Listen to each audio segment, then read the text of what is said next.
Assalamualaikum warahmatullahi wabarakatuh. Ketemu lagi dengan negara yang apa kabar? Semoga semua selalu sehat dan bahagia. Makan malam, tiba-tiba lapar. Biasanya jarang-jarang makan jam segini, tapi hari ini lapar karena seperti tadi tidak sempat makan. Terlalu asik tidur, nyaman banget tidur. Ada oseng-oseng daun pepaya. Tinggal sedikit nih, saya habiskan. Ini eseng-eseng favorit. Saya sudah pernah cerita ketika dulu membuat eseng-eseng, saya suka yang pahit-pahit.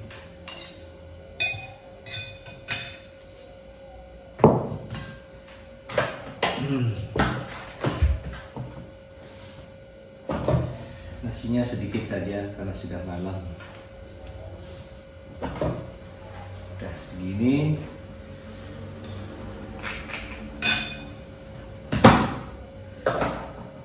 Ada tahu gembos 2 biji. Yuk makan. Bismillahirrahmanirrahim. Panas.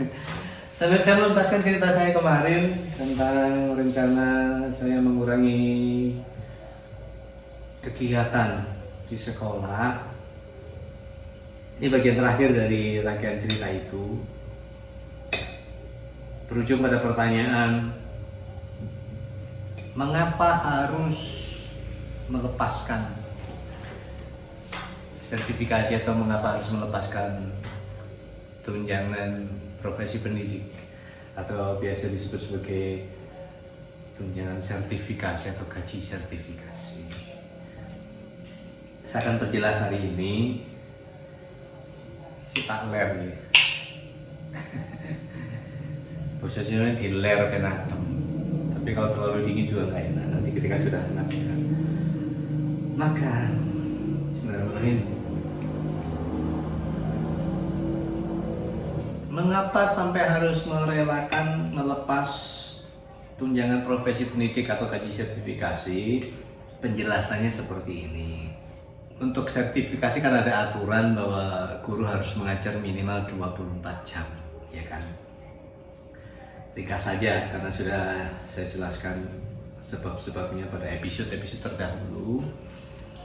Jadi 24 jam minimal mengajar. Sedangkan sesuai dengan rencana saya mungkin hanya sanggup menjalankan tugas 12 jam saja. Ini saya kira-kira sendiri maksudnya. Dengan asumsi bahwa 12 jam itu bisa saya selesaikan dalam 3 hari. Misalkan Senin, Selasa, Rabu. Berarti sisanya Kamis, Jumat, Sabtu saya bisa istirahat gitu ya. Dan tidak mungkin saya mengajukan permintaan seperti itu sementara gaji sertifikasi tetap cair. Dari mana juntrungannya orang jam mengajarnya sudah berubah menjadi hanya 12 jam, tidak 24 jam lagi. Kan tidak mungkin. Ketidakmungkinan itu akhirnya berujung pada kesimpulan bahwa saya memang harus merelakan. Saya juga tidak mungkin untuk berharap gaji sertifikasi akan terus cair dengan kondisi bahwa saya hanya mengajar 12 jam sepekan. Itu logikanya seperti itu. Mau tidak mau saya memang harus melepas. Kalau dibilang emang iya, saya manusia yang akan selalu butuh duit untuk terus menjalankan hidup. Dan saya juga bicara begini tanpa mengurangi rasa hormat saya kepada teman-teman yang sedang berjuang untuk bisa ya mendapatkan penghasilan lebih lewat serangkaian perjuangan ya, mulai dari guru penggerak kemudian ikut ujian ini itu yang ujungnya nanti akan sama ke titik di mana mereka mendapatkan apresiasi dari pemerintah berupa ya tunjangan ini itu. Sekali lagi tanpa bermaksud mengecilkan mereka, tanpa mengurangi rasa hormat saya kepada mereka. Tapi persoalannya berbeda gitu ya. Apa yang saya hadapi ini berbeda dengan situasi yang mungkin dihadapi oleh kawan-kawan yang lain yang sekarang sedang berjuang. Jadi tidak bisa apa ya dibandingkan, tidak bisa disetarakan karena persoalannya sekali lagi berbeda.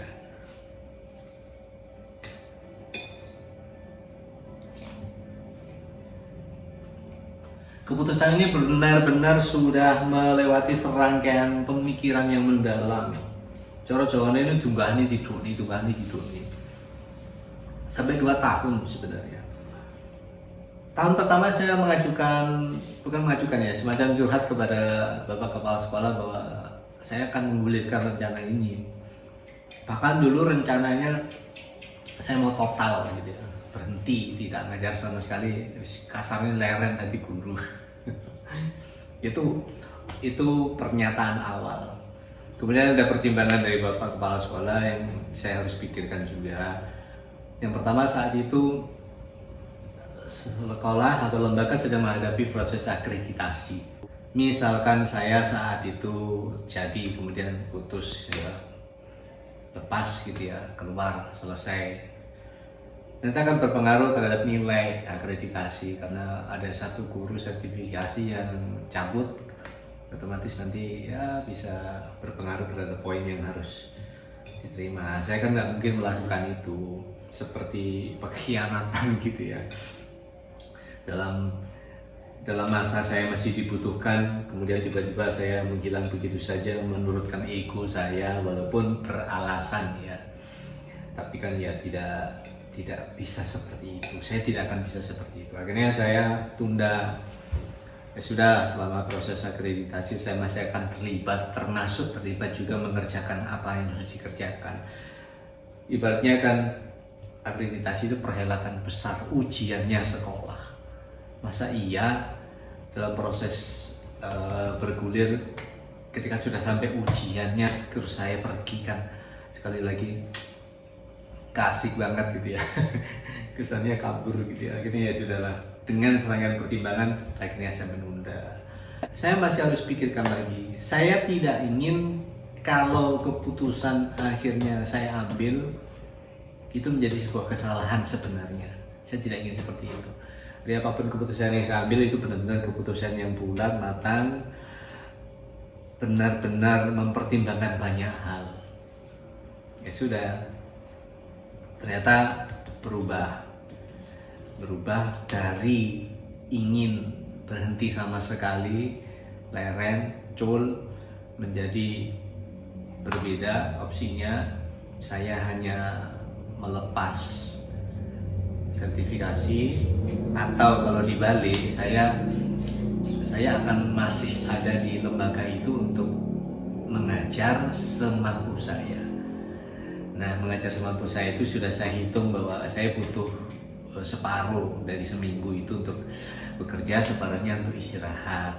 Saya asumsikan sebagai 12 jam. Sebenarnya sehari kan ada 8 sampai 9 jam, tapi kalau harus dihajar dengan jam penuh seperti itu kan juga gak mungkin gitu ya. Makanya saya takar kemampuan saya, dalam sehari saya hanya akan menjalankan 4 jam pelajaran. Mungkin 2 pertemuan di 2 kelas yang berbeda gitu ya. Kemudian hari berikutnya seperti itu sampai 3 hari, dan 3 hari sisanya saya akan istirahat di rumah. Tapi pada pagi hari saya masih akan menyempatkan untuk membantu sekolah apa gitu ya, pekerjaan seperti menjaga anak-anak di masjid ketika harus melaksanakan sholat duha itu masih akan tetap. Dan saya juga fleksibel, misalkan di rumah tidak ada kegiatan atau saya benar-benar dalam posisi yang fresh banget, bukan mustahil saya juga akan berangkat ke sekolah, entah saya bisa bantu apa di sana. Jadi bukan harga mati bahwa dalam 3 hari itu saya akan sepenuhnya total di rumah, bergantung situasi dan kondisinya gitu ya. Terus di rumah mau ngapain ya, namanya istirahat berarti kan istirahat, tapi istirahat versi saya itu berbeda. Biasanya ketika istirahat saya juga melakukan pekerjaan-pekerjaan kecil apalah gitu ya. Kebetulan saya sedang punya channel dan sedang menekuni hobi. Namanya hobi kan sesuatu yang saya suka dan menyenangkan saya, membahagiakan saya. Di dalam waktu istirahat itulah saya akan terus-terusan untuk membangun channel itu sebaik-baiknya. Jadi jalurnya begitu ya. Saya istirahat, dalam masa istirahat itu saya akan menjalankan apa yang sedang saya perjuangkan, ini channel-channel saya. Istirahat kok ngonten? Beda ya, beda. Ngonten itu kan tidak bertanggung jawab kepada siapapun. Seperti halnya ketika saya mengajar, saya bertanggung jawab kepada lembaga, kepada siswa, kepada murid, dan untuk mengajar saya harus menyiapkan perangkat ini itu, perangkat pembelajaran segala macam, termasuk seaprek gitu ya. Itu bedanya. Sedangkan kalau konten kan suka-suka saja, saya pas lagi kepingin konten, tapi kepingin istirahat ya sudah istirahat gitu. Jadi fleksibel, tidak lantas saya menghajar diri saya dengan obsesi tertentu terkait dengan channel, enggak gitu ya. Hanya mencoba memanfaatkan masa istirahat itu. Jadi tetap saja judulnya ya istirahat. Kalau kegiatan konten itu kemudian menyiksa saya, ya bukan istirahat namanya, gitu ya. Iya, pertimbangannya itu. Jadi insya Allah mulai bulan Januari saya akan sudah bergulir dengan rencana itu. Tapi saya masih akan menghadap lagi pada Bapak Kepala Sekolah. Jadi biar lebih jelas lagi, lebih clear lagi. Dulu sudah menyatakan, tinggal menggulirkan saja. Karena Bapak Kepala Sekolah juga menyerahkan semuanya kepada saya. Keputusan itu diserahkan kepada saya sepenuhnya. Masalah saya meninggalkan sekolah kayak mau sebagian atau seluruh waktu saya tidak lagi digunakan di sana, enggak masalah. Saya sudah cerita pada episode terdahulu bahwa lembaga sudah sangat siap dengan orang-orang baru, dengan generasi berikutnya yang memang udah siap banget, mantap banget untuk melanjutkan apa yang harus dilanjutkan. Dan itu sesuatu yang realistis yang justru melegakan saya, karena dengan saya pergi ternyata bermunculan lah orang-orang baru yang luar biasa itu, makanya jadi enteng, mau melangkah itu lebih enteng lagi. Begitu ceritanya konco-konco. Jadi ya bismillah saja. Lembaga tetap berjalan sebagaimana mestinya, saya juga tetap bisa bergulir sesuai rencana-rencana saya, sesuai niat positif saya bahwa badan ini nggak ada underdealnya di toko. Ketika ada rusak ini itu nggak mungkin saya beli di toko ini untuk menggantikan ini itu. Makanya saya harus rawat tangan. Ini sebagai upaya saya sebagai manusia untuk tetap peduli pada kesehatan saya, dan saya juga tetap peduli pada hal apapun sekitar saya gitu ya. Dengan tubuh sehat otomatis saya akan bisa optimal untuk menjalankan tugas apapun. Tapi ketika saya tiba-tiba ambruk gitu ya, kan nggak bisa berbuat untuk siapapun, bahkan untuk diri saya sendiri. Yang ada malah merepotkan banyak orang. Makanya sebelum itu terjadi, ya saya harus antisipasi. Saya sudah bisa merasakan apa yang saya rasakan dengan tubuh saya, dan saya harus cepat untuk tangkap untuk apa yang harus saya perbuat agar semuanya tetap baik-baik saja. Itu kan ini makanya ditinggalkan, sudah dingin ini ya. Saya juga tidak mungkin meninggalkan sekolah begitu saja. 20 tahun saya ada di sana, dalam suka dan duka, lebih banyak sukanya sih. Karena memang ketika kali pertama saya menerima tawaran itu memang benar-benar dari hati saya, bukan atas dasar paksaan. Sebelumnya sudah ditawarkan, sekian tahun sebelumnya itu sudah ada penawaran, tapi saya merasa belum pas, belum yakin. Saya orangnya begitu, ketika tidak menghendaki sesuatu, mau siapapun yang nawarin ya saya tolak. Saya merasa kalau saya menjalankan sesuatu atas dasar rasa sungkan, sama aja saya nggak menghormati orang yang meminta gitu ya. Udah lebih baik saya terus terang saja, saya belum siap. Sampai sekian tahun kemudian baru tanpa diajak lagi kemudian terpikir, iya ya kenapa saya nggak coba. Ya, berarti muncul kesadaran dalam diri saya, benar-benar atas keinginan saya sendiri, maka berangkatlah tahun 2003 itu. 20 tahun tidak mungkin saya meninggalkan begitu saja. Saya selalu merindukan setiap sudut sekolah, dari pagi sampai siang, bahkan sampai sore. Bahkan kalau memang ada kegiatan yang sangat penting sampai malam pun masih ada di sana. Itu benar-benar menyenangkan, waktu seolah bergerak cepat gitu ya, saking menikmatinya begitu. Terima kasih, ketemu lagi lain waktu penjelasan episode tentang sertifikasi sudah selesai hari ini. Itu aja. Terima kasih ya. Semoga kita semua selalu sehat dan bahagia. Assalamualaikum warahmatullahi wabarakatuh.